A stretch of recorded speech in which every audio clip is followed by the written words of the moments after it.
কোরবানির বাজারে বিক্রি করতে না পারলে রশিটা গলায় পেঁচায় দিলে গরু মালিকের আগে বাড়ি চলে যায়। গরুটা চতুষ্পদ জন্তু, মালিক বেতন দেয় না, বরং মালিকের থেকে এত বেত্রাঘাত কষ্ট করে নিজের পেটের, নিজের শরীরের সমস্ত শক্তির তৈরি করা ভিটামিন, দুধ, বাচ্চা কেনা দিয়া সব মালিকের দিয়া দেয়। এই মালিকের জন্য এত পাগল গরু, এরপরও মালিক গরুটারে কিছুই দেয় না, বেতের বাড়ি।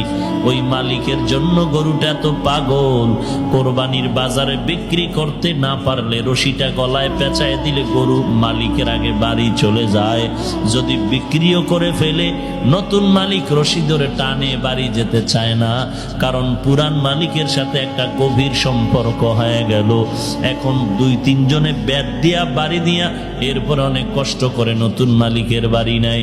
বাড়ি নেওয়ার পর লম্বা একটা রশি দিয়া গরুটারে বেঁধে ঘাসের মধ্যে যখন বেঁধে রাখে, গরুটা 1 সপ্তাহ পর্যন্ত ঘাসের মধ্যে মুখ লাগায় না। আন্দাজ করে পুরান মালিকের বাড়ি তাকায়া চোখের পানি ফেলে কাঁদতে থাকে। গর্বসুরত আদমি ইনসাবুদে আহমদ বু জাহলো হাম এক সাবুদে আদমিরা আদমিয়ত লাজমাস আউদেরা গর্বু নবাশুদ হে জমাস। ঘুম আর খানা ছাড়া গরুটার কোনো কর্মসূচি নাই। তো একটা মানুষকে তো আল্লাহ দুনিয়াতে ঘুমানোর জন্য আর খানার জন্য পাঠান নাই।